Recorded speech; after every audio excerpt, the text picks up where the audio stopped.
உம்மை துதித்து பாடி மகிழ்வே, இங்கு நடனமாடி துதிப்பே. உம்மை துதித்து பாடி மகிழ்வே, இங்கு நடனமாடி துதிப்பே. ஹல்லேலூயா. கர்த்தருக்கு மகிமை உண்டாகட்டும். இந்த நாளில் கூட தேவனை ஆராதிக்கும்படியாய் வந்திருக்கிற உங்களை ஆண்டவர் இயேசு கிறிஸ்துவின் நாமத்தினாலே வாழ்த்தி நாங்கள் வரவேற்கிறோம். தேவனுடைய மகா பிரிய கிருபையினாலே நம்மை தேவன் இதுவரையிலுமாய் பாதுகாத்து இந்த நாளிலே அவரை ஆராதிக்கும்படியாக தேவன் கிருபை செய்திருக்கிறார். அவருடைய மகத்துவமான செயல்களுக்காக, அவருடைய வல்லமையான நடத்துதலுக்காக ஆண்டவரை நன்றி சொல்லி நம் கண்களை மூடி ஆண்டவரை நோக்கி பார்ப்போம். மகா பரிசுத்தமும் கிருபையும் இரக்கமும் உள்ள எங்கள் அன்பின் தகப்பனே, ஆண்டவராக இயேசு கிறிஸ்துவின் நாமத்தினாலே நம்முடைய சமூகத்தில் வருகிறோம். இந்த ஆசீர்வதிக்கப்பட்ட இந்த ஓய்வு நாளிலே நம்முடைய பிள்ளைகள் ஆராதனை செய்வதற்காக அமர்ந்திருக்கிற இந்த நேரத்தில் அவர்கள் மத்தியிலே நீர் உலாவி அவர்களை தொட்டு அவர்களை ஆற்றி தேற்றும்படியாக, அவர்களை நீர் ஆசீர்வதிக்கும்படியாக நம்முடைய கரத்தில் நம்முடைய பிள்ளைகளை ஒப்புக் கொடுக்கிறோம். கர்த்தாவே, என் நாமத்தை பிரஸ்தாபப்படுத்தும் எந்த ஸ்தலத்திலும் நான் வந்து அவர்களை ஆசீர்வதிப்பேன் என்று சொன்னீரே. ஆண்டவரே, 2-3 பேர் என் நாமத்தினால் எங்கு கூடியிருக்கிறார்களோ அவர்கள் மத்தியிலே நான் வாசமாயிருப்பேன் என்று சொன்னீரே. ஆலயம் மூடப்பட்டிருக்கிற இந்த நேரத்தில் அவருடைய வீடுகள் ஆலயமாக மாறட்டும். தேவன் இந்த நாளிலே உடைய பிள்ளைகளை நடத்துவீராக. அவர்கள் மத்தியிலே உலாவி அவர்களை தொட்டு அவர்களை ஆசீர்வதி. உம்முடைய பிரசன்னம் ஆண்டவரே, உம்முடைய பிரசன்னம் அவர்கள் மத்தியிலே அசைவாடட்டும். ஆவியானவருடைய மகத்துவமான கரம் அவர்கள் ஒவ்வொருவரையும் தொடட்டும். இந்த ஆராதனை முழுவதுமாக தேவ மகிமை இறங்கி அவர்களை நடத்தட்டும். உமக்கே நாங்கள் நன்றி செலுத்துகிறோம். இயேசுவின் நாமத்தில் ஜெபிக்கிறோம் நல்ல தகப்பனே, ஆமென். ஒரு பாடலை பாடி நாம் ஆண்டவரை நாம் மகிமைப்படுத்துவோம். இதற்கு தெரிந்த ஒரு பாடல், இயேசுவை நம்பினோர் மாண்டதில்லை. என்னென்ன துன்பங்கள் நேரிட்டாலும் சிங்கத்தின் வாயில் நின்று நம்மை ரட்சிப்பார். பங்கம் வராதென்னை ஆதரிப்பார். இன்றைக்கு ஒருவேளை கடினமான ஒரு சூழ்நிலையில வாழ்ந்து கொண்டிருக்கிற நாம் இயேசுவை நம்பி இருக்கிறபடினாலே, நம்முடைய ஆண்டவர் இயேசுவை நாம் நம்பி இருக்கிறபடினால நாம் பயப்பட தேவையில்லை. இந்த பாட்டை விசுவாசத்தோடு பாடி ஆண்டவரை நாம் மகிமைப்படுத்துவோம். என்னோட கூட சேர்ந்து இந்த பாடலை நீங்கள் பாடி ஆண்டவரை நீங்கள் மகிமைப்படுத்துங்கள். கர்த்தருடைய மகத்துவமான வல்லமையான செயல்களை எண்ணி அவரை நீங்கள் மகிமைப்படுத்த கர்த்தர் உங்களை ஆசீர்வதிப்பார்.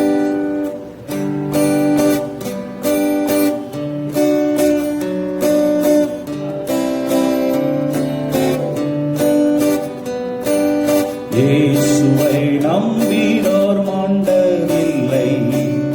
என்னென்ன துன்பங்கள் நேரிட்டாலும் சிங்கத்தின் வாயில் நின்றும் ரட்சிப்பார். பங்கம் வராதென்னை ஆதரிப்பார். சிங்கத்தின் வாயில் நின்றும் ரட்சிப்பார். பங்கம் வராதென்னை ஆதரிப்பார். நெஞ்சமே நீ அஞ்சிடாதே, நம்பினோரை கிருபை சூழ்ந்திடுதே. இம்மட்டும் காத்தவர் இம்மானுவேல், இன்னமும் காத்துணை நடத்துவார். நெஞ்சமே நீ அஞ்சிடாதே, நம்பினோரை கிருபை சூழ்ந்திடுதே.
தான் நிற்பதால் அசைந்திடா.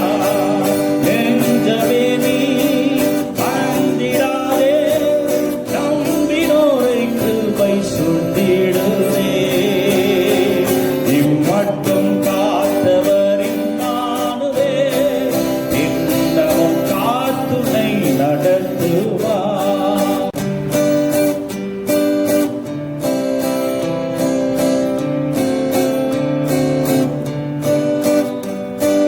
இயேசுவின் நாமத்தில் ஜெயம் பெற்றே, ஏகி பறந்திடும் பக்தரோடே. இயேசுவின் நாமத்தில் ஜெயம் பெற்றே, ஏகி பறந்திடும் பக்தரோடே. சேர்ந்தென்றும் வாழ்ந்திடும் ஐக்கியத்திலே, ஜெய கம்பீரமே உனக்குண்டே.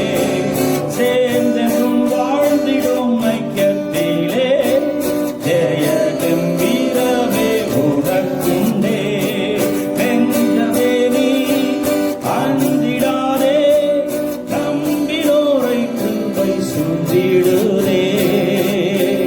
இம்மட்டும் காத்தவர் இம்மானுவே, இன்னமும் காத்துனை நடத்துவா.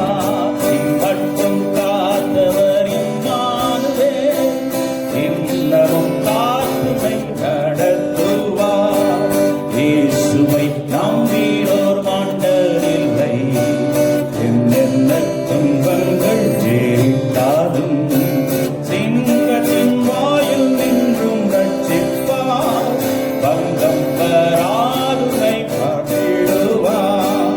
சிங்கத்தின் வாயில் நின்றும் ரட்சிப்பார். பங்கம் வராதுனை ஆதரிப்பார். நெஞ்சமே நீ அந்திடாதே, நம்பினோரை கிருபை சூழ்ந்திடுதே. இம்மட்டும் காத்தவர் இம்மானுவே, இன்னமும் காத்துனை நடத்துவார். இம்மட்டும் காத்தவர் இம்மானுவே, இன்னமும் காத்துனை நடத்துவார். எல்லா ஆண்டவரை ஆராதித்து தேவனை மகிமைப்படுத்தி அவருடைய பரிசுத்தமான பிரசன்னத்திலே நம்மை ஒப்பு கொடுத்து, தேவனே உம்மை நோக்கி நாங்கள் பார்க்கிறோம். ஆண்டவரே, உம்மை நோக்கி பார்க்கிறவர்கள் பிரகாசம் அடைந்தார்கள், அவர்கள் முகங்கள் வெட்கப்படவில்லை என்று சொன்னீர்கள்.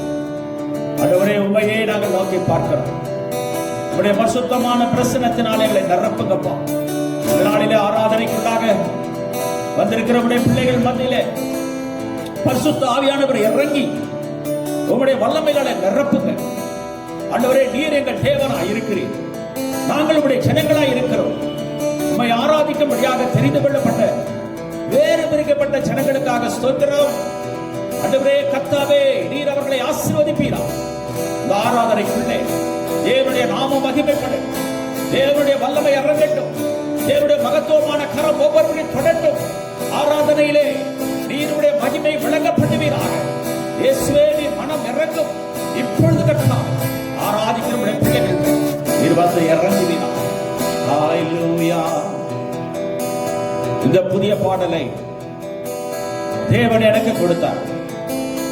ஒருவேளை இந்த பாடலை நீங்கள் அறியாமல் இருந்தால் இப்பொழுது கூட சேர்ந்து நீங்கள் பாடி ஆண்டவரை மகிமைப்படுத்துங்க. கர்த்தருக்கு புது பாட்டை பாடுங்கள் என்று தாவீது சொல்லுகிறதை போல ஒருவேளை நாம் இந்த நாளிலே இந்த பாடலை பாட ஆண்டவர் நமக்கு கிருபை தருவாராக. ஹல்லேலூயா. இந்த பாடலை எழுதவும், இந்த பாடலுக்கு ராகம் போடவும் கர்த்தர் கிருபை செய்தார். அவருடைய நாமத்துக்கு மகிமை, மனிதனுக்கு அல்ல, தேவனுக்கு மகிமை உண்டாகட்டும். ஹல்லேலூயா. கர்த்தர் தருகிற கிருபைக்காய் ஸ்தோத்திரம். ஹல்லேலூயா. என் தேவனே, என் இயேசுவே, நீரின்றி எனக்கேதுமில்லை. என் தேவனே, என் இயேசுவே, நீரின்றி எனக்கேதுமில்லை. என் வாழ்வின் நம்பிக்கை நீரே, உம்மை என்றென்றும் துதிப்பேன். துதிப்பாடுவே. என் வாழ்வின் நம்பிக்கை நீரே, உமையென்றென்றும் துதிப்பாடுவே. என் தேவனே, என் இயேசுவே, நீரின்றி எனக்கேதுமில்லை. என் தேவனே, என் இயேசுவே, நீரின்றி எனக்கேதுமில்லை. என் வாழ்வின் நம்பிக்கை நீரே, உமையென்றென்றும் துதிப்பாடுவே. என் வாழ்வின் நம்பிக்கை நீரே, உமையென்றென்றும் துதிப்பாடுவே. என் தேவனே, என் இயேசுவே, நீரின்றி எனக்கேதுமில்லை. கைகளை தட்டி, இயேசுவே, உம்மையன்றி வேறு கதி எங்களுக்கு இல்லை ஆண்டவரே. நீரே எங்களுக்கு சகாயம், நீரே எங்களை அரணான கோட்டையா இருக்கிறீர். உண்மையே நாங்கள் நோக்கி பார்க்கிறோம். ஹalleluya. காலங்களோ கரைந்தோடுது, மனிதனின் வாழ்வு நிலையில்லாதது. காலங்களோ கரைந்தோடுது, மனிதனின் வாழ்வு நிலையில்லாதது. நீரே என்றென்றும் நிலையானவர், உமையென்றென்றும் ஆராதிப்பேன். நீரே என்றென்றும் நிலையானவர், உமையென்றென்றும் ஆராதிப்பேன். என் தேவனே, என் இயேசுவே, நீரின்றி எனக்கேதுமில்லை. என் தேவனே, என் இயேசுவே, நீரின்றி எனக்கேதுமில்லை. நீரே என் வாழ்வின் நம்பிக்கை, உமையென்றென்றும் துதிப்பாடுவே. என் வாழ்வின் நம்பிக்கை நீரே, உமையென்றென்றும் துதிப்பாடுவே. என் தேவனே, என் இயேசுவே, நீரின்றி எனக்கேதுமில்லை. உம் இரத்தத்தால் என்னை கழுவினீரே, உம் கிருபையால் என்னை ரட்சித்தீரே. உம் இரத்தத்தால் என்னை கழுவினீரே, உம் கிருபையால் என்னை ரட்சித்தீரே. என்றென்றும் என்னோடு இருப்பவரே, உமை என்றென்றும் புகழ் பாடுவே. என்றென்றும் என்னோடு இருப்பவரே, உமை என்றென்றும் புகழ் பாடுவே. எல்லாம் சேர்ந்து பாடுமா? என் தேவனே, என் இயேசுவே, நீரின்றி எனக்கேதுமில்லை. என் தேவனே, என் இயேசுவே, நீரின்றி எனக்கேதுமில்லை. என் வாழ்வின் நம்பிக்கை நீரே, உமையென்றென்றும் துதிப்பாடுவே. என் வாழ்வின் நம்பிக்கை நீரே, உமையென்றென்றும் துதிப்பாடுவே.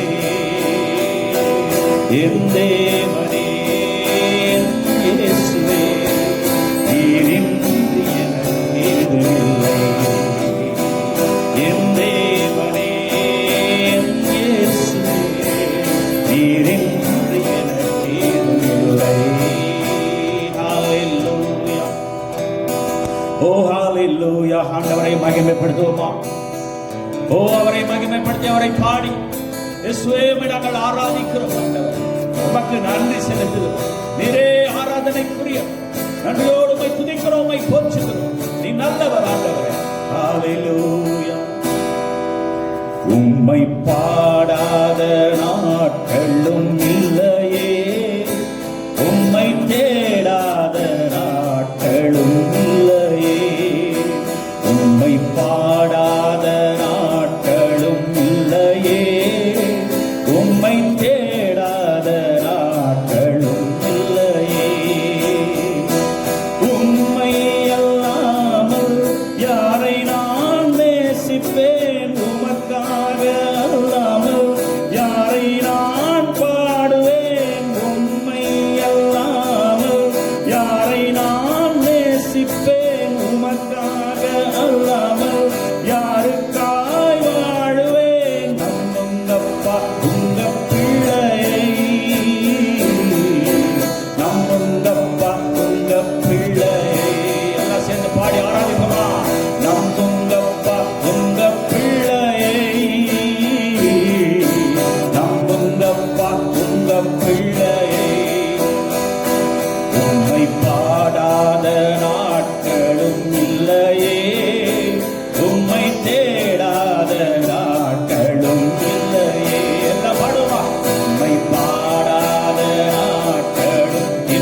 பொன்னாக விளங்கச் செய்தீரே. அதனால் நான் சுத்தமானே,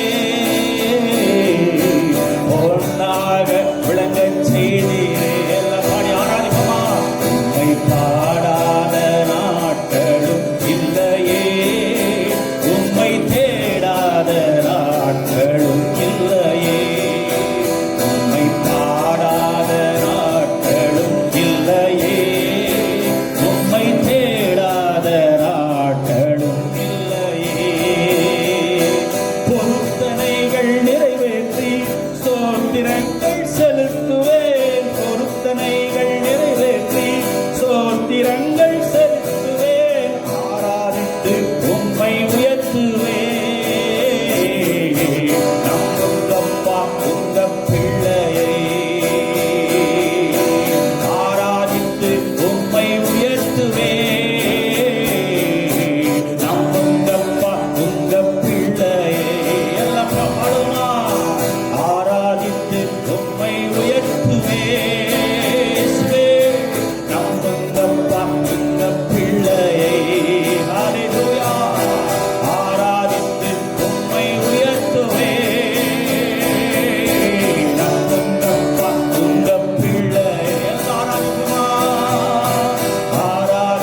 அருமையான சகோதரனே, சகோதரியே, நீ ஆண்டவரை நம்புகிறாயா? இப்பொழுது பாடு, கூட சேர்ந்து பாடு. நம்புங்கப்பா, உங்க பிள்ளை என்று சொல்லுங்க. இப்பொழுது இயேசுவின் இதயத்திற்குள்ளாக கடந்து வருவான். ஹalleluya. நம்புங்கப்பா உங்க பிள்ளையை, நம்புங்கப்பா உங்க பிள்ளையை, நம்புங்கப்பா உங்க பிள்ளையை, நம்புங்கப்பா உங்க பிள்ளையை. உம்மை பாடாத நாட்களும் இல்லையே, உம்மை தேடாத நாட்களும் இல்லையே, உம்மை பாடாத நாட்களும் இல்லையே, உம்மை தேடாத நாட்களும் இல்லையே, உம்மை பாடாத நாட்களும் இல்லையே, உம்மை தேடாத நாட்களும் இல்லையே. ஹalleluya. இயேசுவே, மனம் இறங்கி இந்த நாளில் நம்முடைய பிள்ளைகளுமை ஆராதித்திருக்கிறார்கள்ப்பா. ஆண்டவரே, நீர் ஆராதனையிலே வாசமாய் இருந்ததற்காக ஸ்தோத்திரம். உமக்கு எல்லா மகிமையும் செலுத்துகிறோம் அப்பா. உம்முடைய பிரசன்னத்திற்காக ஸ்தோத்திரம். ஹalleluya. நன்றி நன்றி நன்றி நன்றி நன்றியோடு உம்மை துதிக்கிறோம் ஆண்டவரே. அப்பா, உம்மை ஸ்தோத்திரிக்கிறோம். உம்முடைய பிரசன்னத்திற்காக நன்றி. ஹalleluya ஹalleluya. வெள்ளியை போல என்னை புடமிடுவீராய், வெள்ளியை போல என்னை புடமிடுவீராய். ஆண்டவரே, என்னை சுத்தமாக்குவீராய். ஆண்டவரே, உம்முடைய கரத்தில் என்னை ஒப்புக் கொடுக்கிறேன். ஹalleluya. வெள்ளியை புடமிடும் போல என்னை புடமிட்டீர், வெள்ளியை புடமிடும் போல என்னை புடமிட்டீர். அதனால் நான் சுத்தமானே, பொன்னாக விளங்க செய்தீரே. அதனால் நான் சுத்தமானே, பொன்னாக விளங்க செய்தீரே. உம்மை பாடாத நாட்களும் இல்லையே, உம்மை தேடாத நாட்களும் இல்லையே. ஹalleluya. ஸ்தோத்திரிக்கிறோம் ஆண்டவரே, உம்மை துதிக்கிறோம் ஆண்டவரே. உம்முடைய பிரசன்னத்திற்காக நன்றி ஆண்டவரே. இந்த ஆராதனை ஏற்றுக்கொள்கிறோம். உமக்கு எல்லா மகிமையும் செலுத்துகிறோம். இயேசுவின் நாமத்திலே நாங்கள் ஜெபிக்கிறோம். ஆராதனை ஏற்றுக்கொண்டு அங்கீகரிப்பீராக. உமக்கு நன்றி ஆண்டவரே. எந்த நிலைமையில ஒரு மனிதன் உம்மை ஆராதித்தார், நீர் அவனை ஏற்றுக்கொள்ளுகிற தேவனாய் இருக்கிறீர். உமக்கு நன்றி. உம்மையை ஸ்தோத்திரிக்கிறோம். இயேசுவின் நாமத்தில் ஆராதனை ஏறெடுக்கிறோம். ஆமென். கர்த்தருடைய மகா பரிசுத்த நாமத்திற்கு மகிமை உண்டாகட்டும். இந்த நாளிலே தேவனுடைய வார்த்தைக்கு நேராக நம்முடைய ஆவி, ஆத்மா, சரீரத்தை நாம் ஒப்பு கொடுத்து தேவனுடைய வார்த்தையை கேட்க கர்த்தர் நம்முடைய இருதயத்தை திறந்து கொடுக்க, அவருடைய வார்த்தைகளை உணரும்படியான ஞானத்தை தேவன் தரும்படியாக நாம் கண்களை மூடி ஆண்டவரை நோக்கி நாம் ஜெபிப்போம். மகா பரிசுத்தமுள்ள பரலோக தகப்பனே, ஸ்தோத்திரிக்கிறோம். இந்த ஆசீர்வதிக்கப்பட்ட மனமகிழ்ச்சியான இந்த ஓய்வு நாளிலே உடைய வார்த்தைகளை கேட்கும்படியாக தங்களை ஒப்பு கொடுத்து வந்திருக்கிற நம்முடைய பிள்ளைகளுக்கு நீர் சொல்ல வேண்டிய வார்த்தைகளை கர்த்தர் நீர் அவர்களுக்கு உடைய வார்த்தையை வெளிப்படுத்தும்படியாக உடைய கரத்தில் ஒப்பு கொடுக்கிறோம். எந்த தடையும் இல்லாதபடிக்கு உம்முடைய பரிசுத்தமான வேதத்தின் ரகசியங்களை அறிந்து கொள்ள நீர் எங்களுக்காக வைத்திருக்கிற ஆண்டவரே, இந்த மன்னாவை நாங்கள் உட்கொள்ள கர்த்தர் கிருபை செய். கர்த்தருடைய பிரசன்னம், உம்முடைய கிருபை வழி நடத்துதல் எங்களோட கூட தொடர்ந்து இருக்கட்டும். எங்களை மறைத்து கர்த்தரை வெளிப்படுவீராக. உமக்கு எல்லா மகிமையும் செலுத்துகிறோம். இயேசுவின் நாமத்தில் ஜெபிக்கிறோம் நல்ல தகப்பனே, ஆமென். இந்த நாளிலே தேவனுடைய வார்த்தைக்காக தெரிந்து கொள்ளப்பட்ட வேத வசனம் கலாத்தியருக்கு அப்போஸ்தலனாகிய பவுல் கலாத்தியருக்கு எழுதின நிருபம் 3வது அதிகாரம் அதிலே 6ஆம் 7ஆம் வசனத்தை வாசிக்கும்படியாக நாம் கேட்போம். கலாத்தியர் 3ஆம் அதிகாரம் அதிலே 6ஆம் 7ஆம் வசனங்களை நாம் வாசிப்போம். அப்படியே ஆபிரகாம் தேவனை விசுவாசித்தான், அது அவனுக்கு நீதியாக எண்ணப்பட்டது. ஆகையால் விசுவாச மார்க்கத்தார் எவர்களோ அவர்களே ஆபிரகாமின் பிள்ளைகள் என்று அறிவீர்களாக. ஆபிரகாம் தேவனை விசுவாசித்தார், அது அவனுக்கு நீதியாக எண்ணப்பட்டது.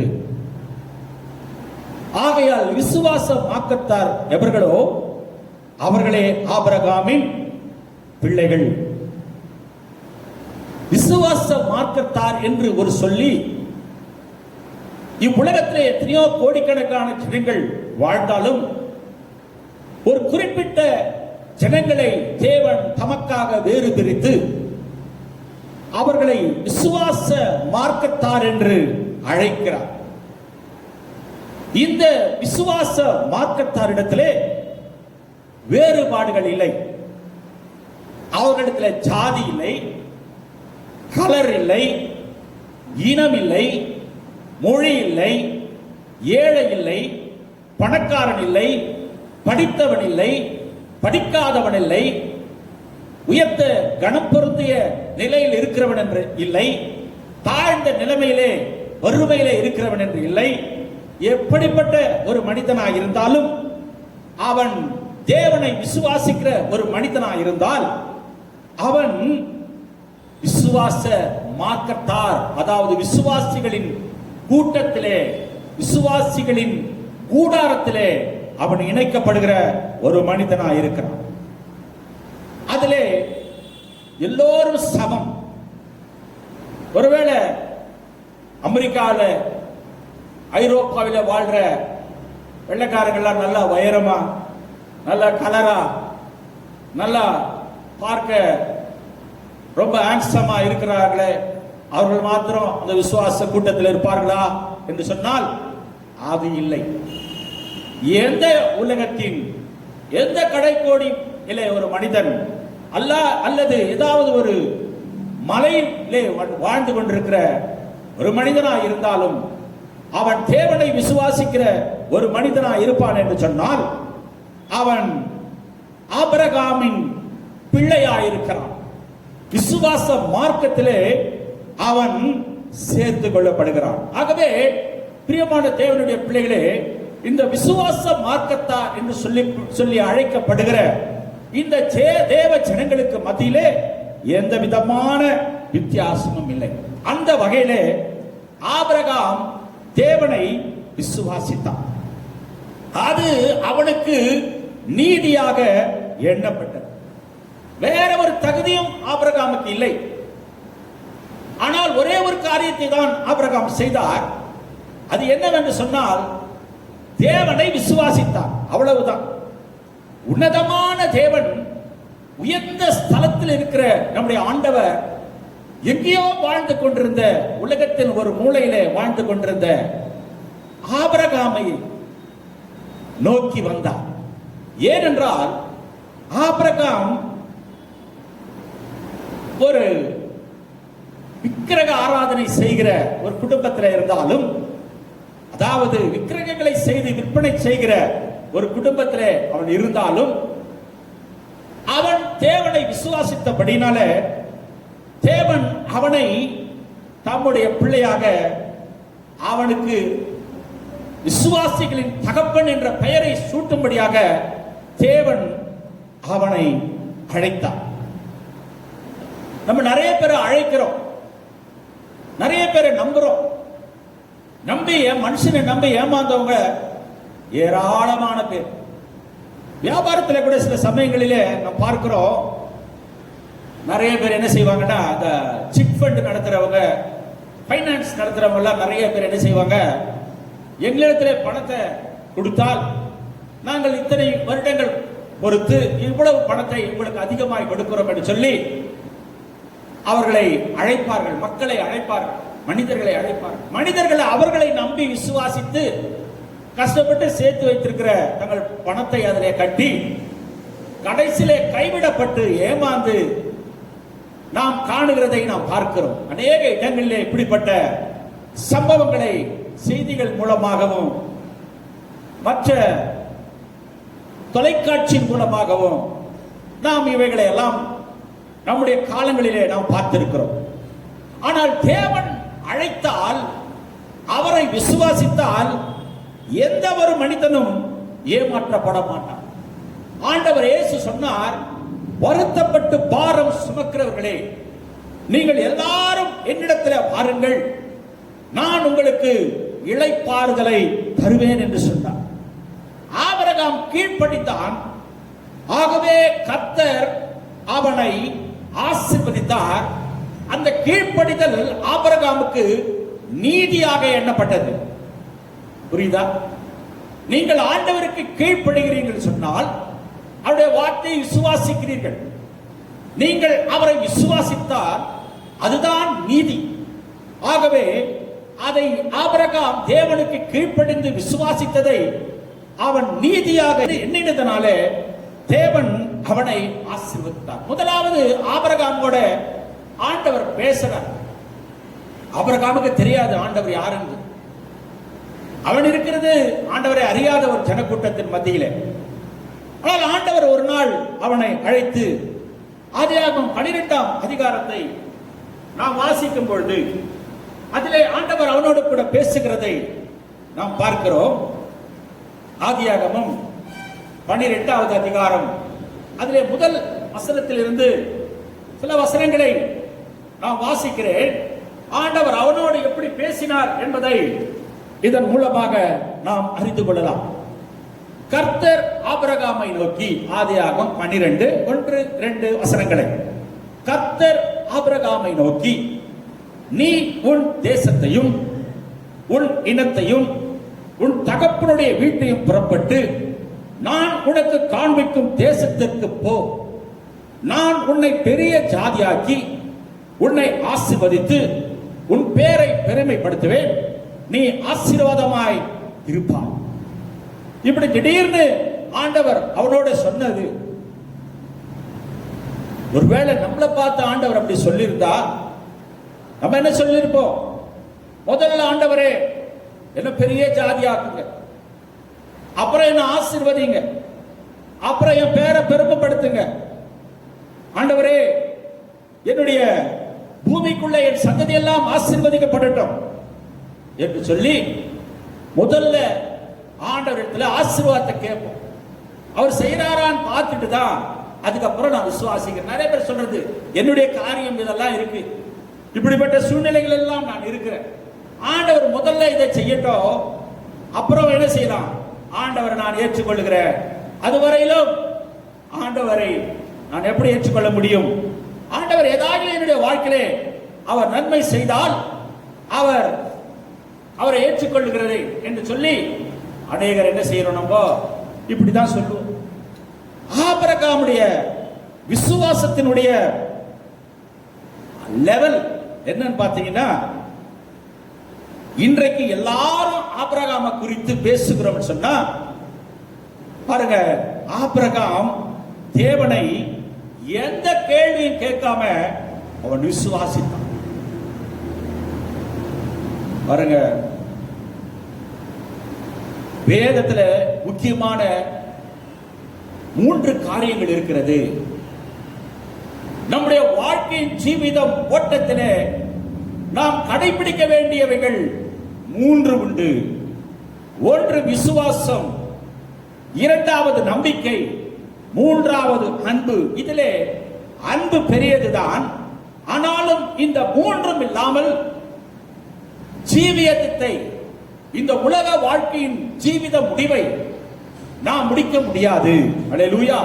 சரீரத்திற்கு நமக்கு ஆகாரம் தேவை, காற்று தேவை, உணவு தேவை. இதெல்லாம் இல்லாம என்ன செய்ய முடியாது, உலகத்துல நம்ம ஜீவிக்க முடியாது.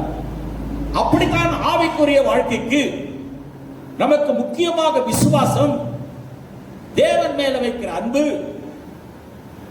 தேவன் மேல வைக்கிற நம்பிக்கை, இவைகள் எல்லாம் இல்லாமல் விசுவாச வாழ்க்கையிலே நீங்கள் முன்னேற முடியாது. பிரியமான தேவனுடைய பிள்ளைகளே, விசுவாசம் என்றால் என்ன? இயேசு கிறிஸ்துவை விசுவாசிப்பது. ஆண்டவராக இயேசு கிறிஸ்து கல்வாரி சிலுவையிலே நமக்காக மரித்தார். நம்முடைய பாவங்களை தன்மேல் ஏற்றுக்கொண்டார். நம்முடைய சாபங்களை தன்மேல் ஏற்றுக்கொண்டார். அவரை விசுவாசித்து அவர் இரத்தத்தினாலே நாம் கழுவப்படுகிறோம். நம் பாவங்கள் எல்லாம் அவர் இரத்தத்தினாலே சுத்திகரிக்கப்படுகிறது என்று சொல்லி நாம் விசுவாசிக்கிறோம் என்று சொன்னால், இயேசுவை ஏற்றுக்கொள்கிறோம் என்று சொன்னால், அவரை நம்புகிறோம் என்று சொன்னால், அதுதான் விசுவாசம். அல்லேலூயா. பிரியமான தேவனுடைய பிள்ளைகளே, எத்தனை வருஷம் பாவத்திலே வாழ்ந்த மனுஷனாக இருந்தாலும், அவன் எப்பேற்பட்ட கோரமான பாவத்திலே உளையான சேற்றிலே வாழ்ந்த ஒரு மனிதனாக இருந்தாலும், அவன் எப்படிப்பட்ட பாவியாய் இருந்தாலும், அவன் ஆண்டவர் சமூகத்திலே வரும்பொழுது அவனுடைய பாவங்கள் அனைத்தும் இயேசு கிறிஸ்துவின் இரத்த தண்டையிலே வரும்பொழுது அது கரைந்து ஒன்றுமில்லாமல் போகும். வேதம் சொல்லுகிறது, சிவேல் என்றிருக்கிற பாவத்தை உறைந்த மழையை போல மாற்றுகிறார். கிழக்குக்கும் மேற்குக்கும் எவ்வளவு தூரமோ அவ்வளவு தூரம் அவர் பாவத்திலிருந்து நம்மை விடுவிக்கிறார். இரத்தாம்பர சிகப்பான பாவத்தை அவர் உறைந்த மழையை போல மாற்றுகிறார் என்று வேதம் சொல்லுகிறது. பிரியமான தேவனுடைய பிள்ளைகளே, இதைதான் நாம் விசுவாசிக்க வேண்டும். இதுதான் ஒரு மனிதரை ரட்சிக்கும். இதுதான் நற்செய்தி. இதுதான் தேவனுடைய வித்து. இதுதான் ஒரு மனிதனை புதிய மனிதராய் மாற்றும். ஆகவே பிரியமான தேவனுடைய பிள்ளைகளே, நீங்கள் இந்த சுவிசேஷத்தை, இந்த நற்செய்தியை நீங்கள் விசுவாசிக்க வேண்டும். எந்த மனுஷனோ இதை விசுவாசித்தால் அவன் தேவனுடைய பிள்ளையாய் மாறுகிறான். அவன் ஆபிரகாமின் சந்ததியாய் மாறுகிறான். அது அவன் விசுவாச மார்க்கத்திலே அவன் சேர்க்கப்படுகிறான் என்பதுதான் நீதி. ஒரு புதிய மனுஷனை பார்த்து நம்ம குறை சொல்ல வேண்டியதில்லை. ஒரே ஒரு வார்த்தை போதும், இயேசு உன்னை நேசிக்கிறார்னு நீங்க அன்பா சொல்லி பாருங்க, நிச்சயமா அவன் ஆண்டவரை ஏற்றுக்கொள்வான். அதை விட்டுட்டு சில பேர் என்ன செய்யறது, 1.5 மணி நேரம் உட்கார வச்சு, முன்னால ஒரு சேரை உட்கார வச்சு, இவரு ஒரு சேர்ல உட்கார்ந்துக்கிட்டு 1.5 மணி நேரம் அவருடைய பழைய வாழ்க்கையை பத்தி பேசுறது, அவருடைய பாவங்களை பத்தி பேசுறது, அவன் கும்பிட்ட தெய்வங்களை குறை சொல்றது, இதை இப்படியே சொல்லிக்கிட்டு இருக்கிறதுனால அவன் மாற மாட்டான். அல்லது இன்னொரு நாளைக்கு அழைச்சி நாளைக்கு வாங்கன்னு சொல்லி இன்னொரு 1.5 மணி நேரம் அவனோட உட்கார்ந்து நீங்க உங்க சாட்சிகளை சொல்லிக்கிட்டு நீங்க இப்படியே காலத்தை கடத்துனீங்களா, அதனால அவன் மாற மாட்டான். ஒரே ஒரு காரியம்தான், இயேசு கிறிஸ்து உன்னை நேசிக்கிறார். உனக்காக அவர் தன்னுடைய ரத்தத்தை சிந்தினார். நீ எப்படிப்பட்ட மனிதனாய் இருந்தாலும் உன் பாவங்களை நீக்கி அவர் சுத்திகரிக்க வல்லமை உள்ளவராய் இருக்கிறார். அவரிடத்திலே உன்னை அறிக்கை செய்து விடுவாய் என்று சொன்னால் நிச்சயமாக அவர் உன்னை தன்னுடைய சொந்த பிள்ளையாக அவர் ஏற்றுக்கொண்டு இந்த ஆபிரகாமின் சந்ததியாகிய இந்த விசுவாச மார்க்கத்தார் பட்டியலிலே உன்னை அவர் சேர்த்துக் கொள்வார் என்று நீங்க சொல்ற இந்த நற்செய்தி தான் அதிக மேன்மை உள்ளதாக இருக்கிறது. பிரியமான தேவனுடைய பிள்ளைகளே, இதுதான் வித்து, இதுதான் விதை. இந்த விதைதான் தேவனுடைய வசனம், இதுதான் நற்செய்தி. பாருங்க, ஒரு நல்ல விதைய ஒரு இடத்துல நல்ல பூமியில விழுந்துச்சுன்னா அதை நீங்க ஒன்றும் போய் பராமரிக்கணும் அவசியம் இல்லை. சில நாட்கள் கழித்தால, சில மாதங்கள் கழித்து, சில வருஷங்கள் கழித்து கூட மழை பெய்தால் அந்த விதை முளைக்கும். நீங்கள் கொடுக்கிற இந்த நற்செய்தி, ஆண்டவராகிய இயேசுவின் இந்த அன்பை ஒருவருடைய இருதயத்தில் நீங்கள் விதைத்தால் என்றைக்காவது ஒரு நாள் அது கிரியை செய்து அவனை புதிய மனிதனாக மாற்றி இயேசுவை ஏற்றுக்கொள்ளும்படியாக அந்த வித்து அந்த விதை, அந்த நற்செய்தி அவருடைய இருதயத்திலே கிரியை செய்யும். பிரியமான தேவனுடைய பிள்ளைகளே, ஆபிரகாம் விசுவாசித்தான். அது அவனுக்கு நீதியாக எண்ணப்பட்டது. எப்படி விசுவாசிக்கிறான்?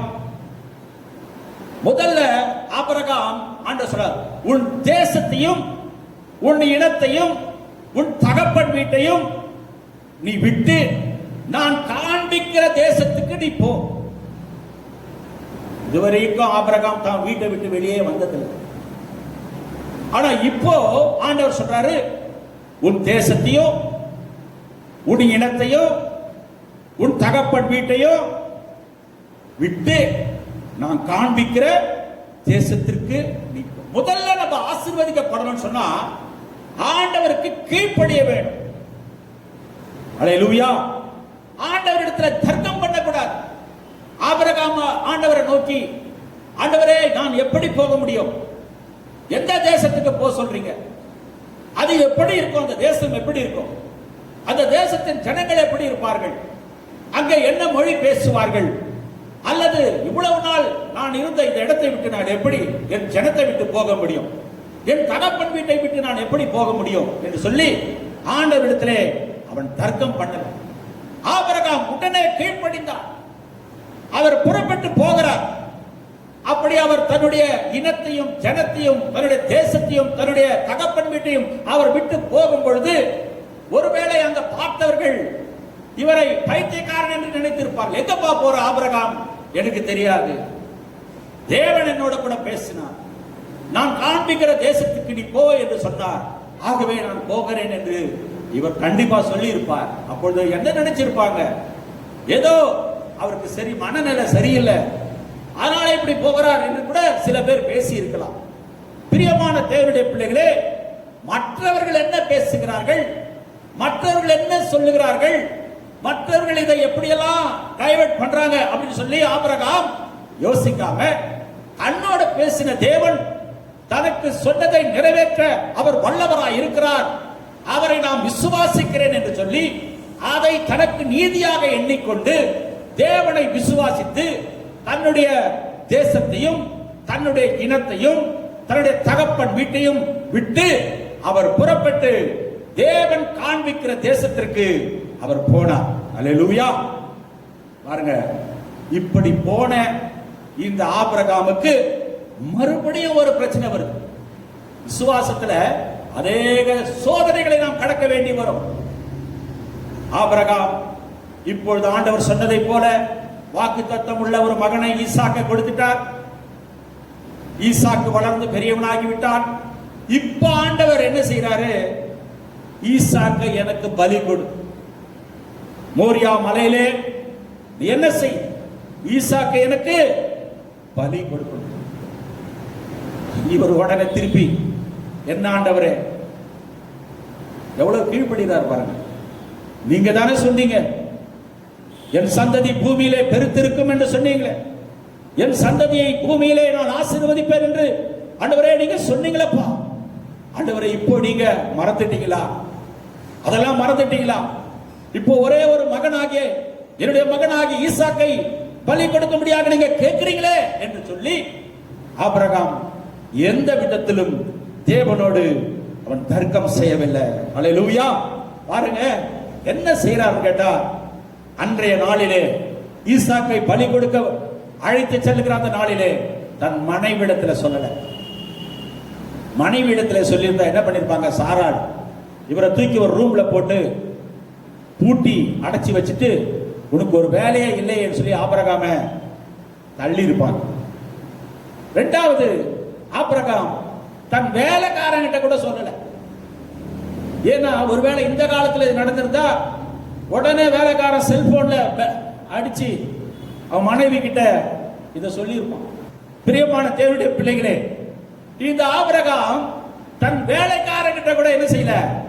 பலி கொடுக்க போற ஈசாக்குன்றத அவன் சொல்லல. மூன்றாவதாக ஈசாக்கு கிட்ட இதை சொல்லல. ஈசாக் கேட்கிறாரு, அப்பா பலி செலுத்த நம்ம போறோம், ஆடு எங்க? ஆபிரகாம் சொல்ற, உனக்கு ஏப்பா அந்த தேவையில்லாத பேச்சு? இதான் கேட்டிருப்பார். அந்த தேவன் பார்த்துக் கொள்வார், நீ கவலைப்படாத அப்படி சொல்லி ஈசாக்கையோ அவர் ஈசாக்கு இடத்துல கூட அதை மறைச்சார். ஏன்னா இந்த ஈசாக்கு இதை தெரிஞ்சுக்கிட்டு வாலிப பையனா இருக்கிறான். ஐயோ என்ன பலி கொடுக்க கொண்டு போறேன்னு சொல்லி விட்டுட்டு ஓடலான்னு வச்சுங்க, இந்த வயசான கிழவனால ஓடி போய் அவனை பிடிச்சிருக்க முடியாது. அதனால ஈசாக்கு இடத்துல கூட ஆபிரகாம் என்ன செய்யறாரு, இந்த காரியத்தை மறைக்கிறார். தேவனுக்கு கீழ்ப்படிவதற்கு ஆபிரகாம் தேவ வார்த்தைக்கு கீழ்ப்படுகிறதற்கு எவ்வளவு கவனமாக இருந்தார் என்று நாம் பார்க்கிறோம். தேவனுடைய வார்த்தைக்கு கீழ்ப்படிய, அவருடைய வார்த்தையை நிறைவேற்ற எவ்வளவு கவனமாய் அவர் செயல்பட்டார். இதனாலதான் ஆபிரகாம் விசுவாசிகளின் தகப்பன். அல்லேலூயா. முழு உலகத்திற்கும் தேவன் தகப்பன். ஆனால் விசுவாச மார்க்கம் என்று சொல்லப்படுகிற அந்த மார்க்கத்திற்கு பரிசுத்தவான் கூட்டத்திற்கு தலைவன் அல்ல, நீதிமான்களின் கூட்டத்திற்கு தலைவன் அல்ல, விசுவாச மார்க்கத்திற்கு ஆபிரகாம் தலைவன் என்று அழைக்கப்பட்டார். அல்லேலூயா. அதற்கு தகப்பன் என்று அவர் அழைக்கப்பட்டார். அல்லேலூயா. ஆபிரகாம் தேவனை விசுவாசித்தான், அது அவனுக்கு நீதியாக எண்ணப்பட்டது. இன்றைக்கு திருமணத்தில் பார்க்கிறோம், கர்த்தருக்கு பிரியமில்லாத காரியங்களை நாம் செய்கிறோம். என்ன வானாங்க உங்க பொண்ணுக்கு, உங்க பொண்ணுங்க, நீங்க எவ்வளவு செய்றீங்களோ செய்யுங்க. தேவனுடைய சாயலாய் படைக்கப்பட்ட ஒரு பெண்ணை காட்டிலும் அவள் கொண்டு வருகிற பொருளும் பெரியதல்ல. பிரியமான தேவனுடைய பிள்ளைகளே, ஒருவேளை நீங்க இப்படி கேட்டீங்கன்னா அதுவும் ஒரு கெட்ட வார்த்தை தான். இன்னைக்கு ரோட்ல பேசிட்டு போறாங்க பாருங்க, அவன்லாம் கெட்ட வார்த்தை பேசுறான்னு சொல்றோம்ல, அப்படிதான் நீங்க இன்னொரு இடத்துல நீங்க ஒரு வியாபாரமாக ஒரு மகனை பெற்றுட்டு வியாபாரமாக நீங்கள் சில காரியங்களை நீங்கள் பேசுவீர்கள் சொன்னா அதுவும் ஒரு வகையில கெட்ட வார்த்தை தான். தேவனுடைய சாயலாக தேவன் மனுஷியை சிருஷ்டித்தார். ஆகவே நீங்கள் கொடுக்க வேண்டிய உன்னதமான மதிப்பு எது தெரியுமா? உங்களுக்காக மனைவியாக போகிற அந்த பெண், அல்லது உங்களுக்காக மணமகனாக போகிற அந்த மகன். ஆகவே பிரியமான தேவனுடைய பிள்ளைகளே, சில பேர் ஆபிரகாமுக்கு சொல்லுவாங்க, அவரு ஜாதி பார்த்தாரு, அதனால நாங்களும் ஜாதி பார்க்கிறோம். தன்னுடைய இடத்துல நீ பெண் பார்த்து கொண்டு வரணும் எலியேசருக்கு சொல்றார். இந்த கானானிய ஸ்திரீகளிலே என் மகனாகி ஈசாக்குக்கு நீ பெண் கொள்ளாமல் நம்முடைய இனத்திலிருந்து ஒரு பெண்ணை நீ என் மகனுக்காக கொண்டு வர வேண்டும் என்று தன்னுடைய ஊழியக்காரனாகி எலியேசரிடத்துல ஆபிரகாம் சொல்றார். இதை வைத்துக் கொண்டு இன்றைக்கு நிறைய உபதேசங்கள். ஆபிரகாம் தன் மகனுக்கு தன்னுடைய ஜாதியிலே பார்த்தார். பாருங்க, இந்த எலியேசர் சொல்றாரு ஆபிரகாம் கிட்ட, ஒருவேளை அந்த பெண் வரவில்லை என்று சொன்னால், இங்கே வரவில்லை என்று சொன்னால் நான் என்ன செய்வது? அப்படி வரவில்லை என்று சொன்னால் ஆபிரகாம் சொன்னாரு, நீ இந்த ஆணைக்கு நீங்களாகி விடுவாய், நீ அதோட விட்டுவிடு. அந்த பெண் இந்த நீதிக்கும் இந்த விசுவாசத்திற்கும் இந்த தேவ நம்பிக்கைக்கும் வரலன்னு சொன்னா அவளை விட்டுடுன்னு சொன்னார் எலியேசர். பிரியமான தேவனுடைய பிள்ளைகளே, ஆணைக்கு நீங்களாவாய் என்று, என்னுடைய ஆணைக்கு நீங்களாவாய் என்று சொல்லி ஆபிரகாம் எலியேசருக்கு சொல்லுகிறார். அதனால இப்படிப்பட்ட உபதேசங்களை நாம் முழுமையாக அதை அறிந்து கொள்ளாமல் நாம் பேசக்கூடாது. பாருங்க, ஆண்டவரை எல்லாரும் தான் விசுவாசிக்கிறாங்க, சாத்தான் கூட விசுவாசிக்குது. யாக்கோபு நிருபத்தில் பார்க்கும்போது சாத்தான் அவருடைய வசனத்திற்கு அவரை விசுவாசித்து நடுங்குகிறது என்று வேதத்தில் பார்க்கிறோம். எல்லாரும் விசுவாசிக்கிறாங்க, சாத்தானும் விசுவாசிக்கிறான். ஆனா சாத்தான் வசனத்துக்கு கீழ்ப்படிய மாட்டான். நாமும் விசுவாசிக்கிறோம். நாம் விசுவாசிக்கலன்னா யாரா இருக்கிறோம்? சாத்தானை போலதான் நம்மளும் இருக்கிறோம். நம்மளும் சாத்தானும் ஒண்ணு. அப்போ நாம் விசுவாசித்தால் கீழ்ப்படிய வேண்டும். இதுதான் தேவனுடைய நீதி. பிரியமான தேவனுடைய பிள்ளைகளே, தேவனுடைய வசனத்திற்கு பிசாசுகள் நடுங்குகிறது. லேகியோன் என்ற பிசாசு ஆண்டவராக இயேசுவை பார்த்தவுடனே நடுநடுங்கி, தாவீதின் குமாரனே, என்னை ஏன் தொந்தரவு செய்ய இங்கு வந்தாய் என்று அது கதறுகிறதை, தேவனுடைய குமாரனே என்று சொல்லி அது அங்கே அந்த பிசாசு நடுங்குகிறதை பார்க்கிறோம். பிரியமான தேவனுடைய பிள்ளைகளே, நீங்கள் ஆண்டவரை விசுவாசிக்கிறது மாத்திரமல்ல, விசுவாசித்தால் அதற்கு கீழ்ப்படிய வேண்டும். பிசாசும் ஆண்டவரை விசுவாசிக்கிறது, ஆனால் அது கீழ்ப்படியாது. நீங்கள் எந்த நிலைமையிலே இருக்கிறீர்கள் என்பதை நீங்களே சிந்தித்து பார்த்துக் கொள்ளுங்கள். கர்த்தருக்கு ஸ்தோத்திரம். ரூத் என்ற மோவாபிய ஸ்திரீயை குறித்து வேதத்தில் பார்க்கிறோம். இந்த ரூத் ஒரு மோவாபிய ஸ்திரீ, அந்நிய ஸ்திரீ. தன்னுடைய மாமியார் ஆகிய நகோமி ஆண்டவரை குறித்து சொன்னதை கேள்விப்பட்டு, இப்பொழுது நகோமி தன்னுடைய சொந்த இடத்துக்கு யூதாவுக்கு அவள் புறப்பட்டு வர முடியாத இந்த சூழ்நிலையிலே ரூத் வர முடியாத அந்த நிலைமை, அவளை அங்கே விட்டுவிட்டு நகோமி மாத்திரம் வர வேண்டிய நிலைமையிலே அவள் புறப்படும் பொழுது ரூத் சொல்றாங்க,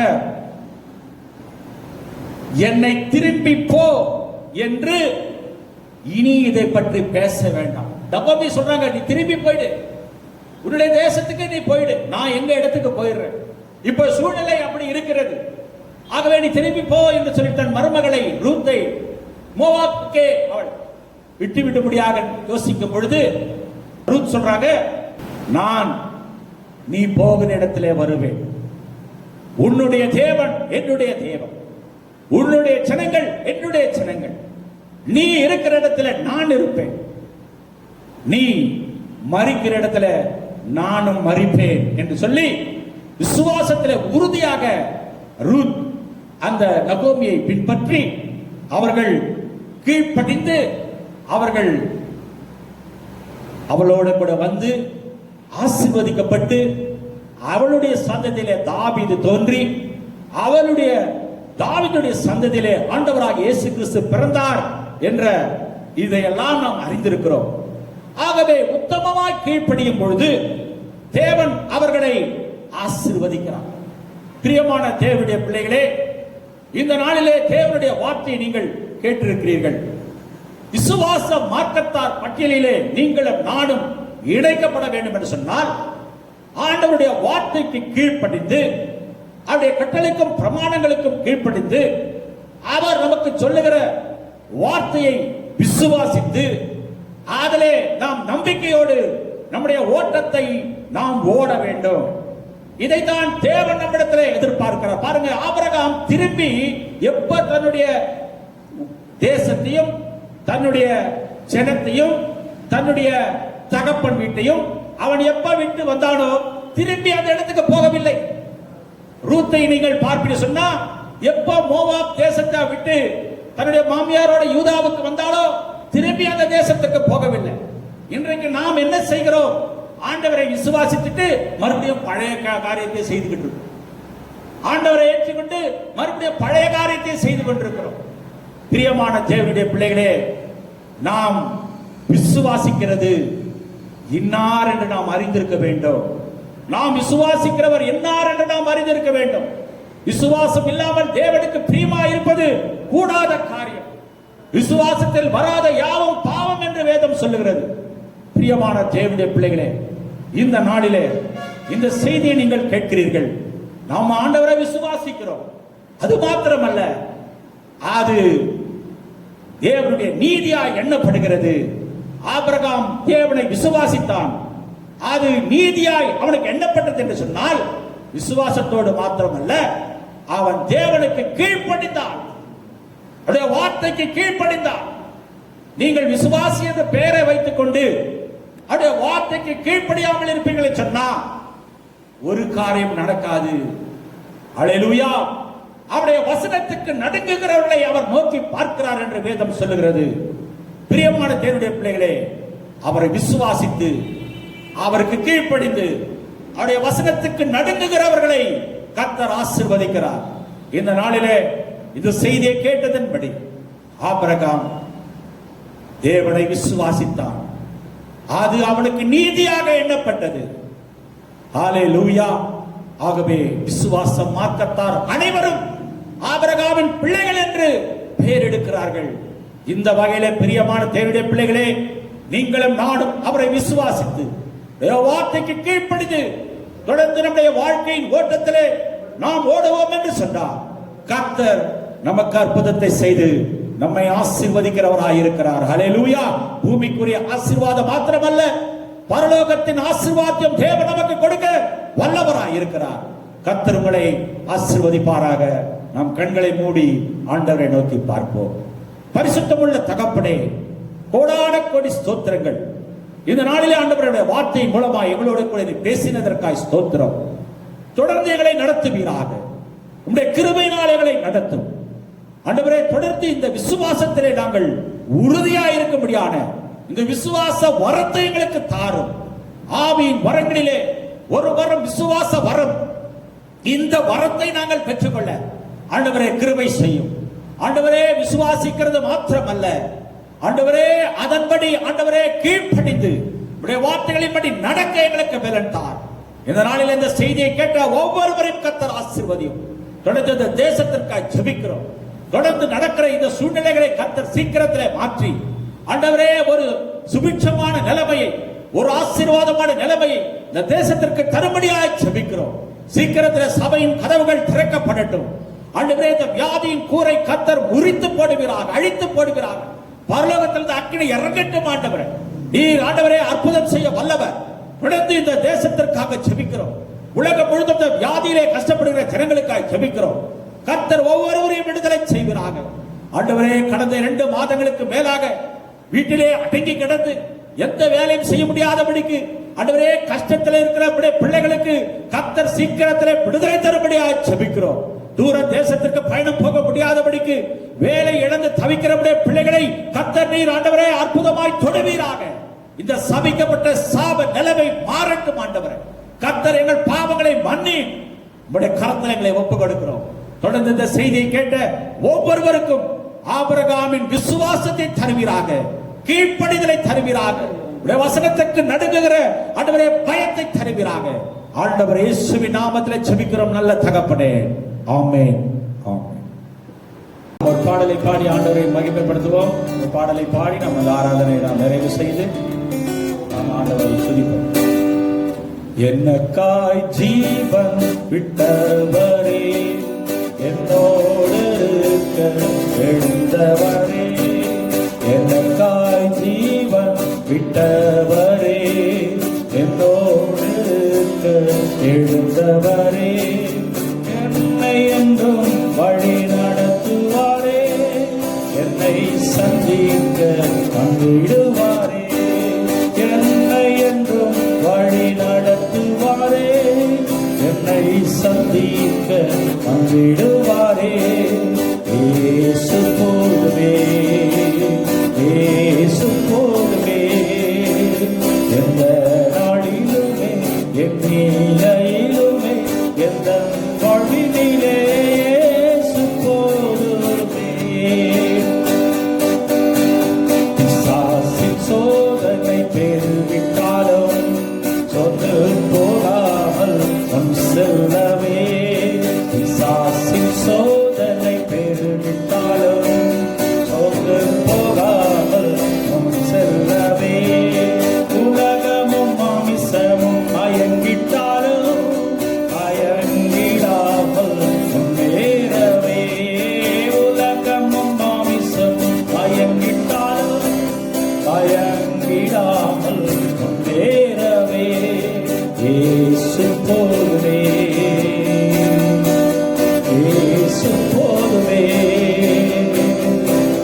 எந்த நாளிலுமே என் நிலையிலுமே எந்த வாழ்வினிலே இயேசு போதுமே. மனிதர் என்னை கைவிட்டாலும் மாம்சம் அழுகி நாரிட்டாலும், மனிதர் என்னை கைவிட்டாலும் மாம்சம் அழுகி நாரிட்டாலும், ஐஸ்வர்யம் யாவும் அழிந்திட்டாலும் ஆகாதவன் என்று தள்ளிவிட்டாலும், ஐஸ்வர்யம் யாவும் அழிந்திட்டாலும் ஆகாத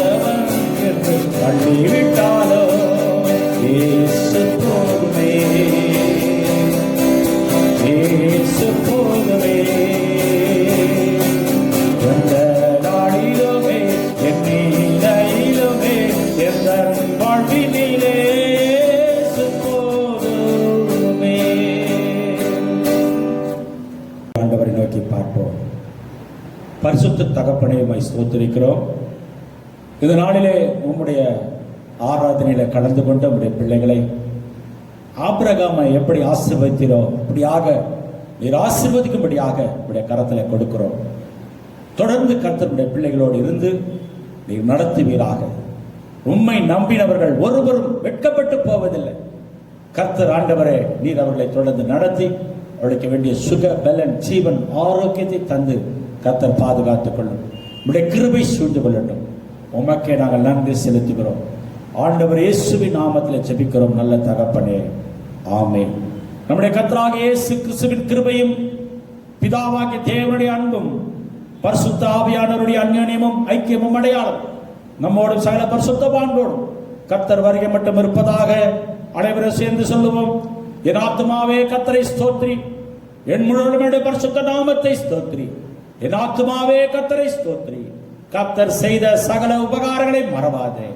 ஆமென், ஆமென், ஹல்லேலூயா.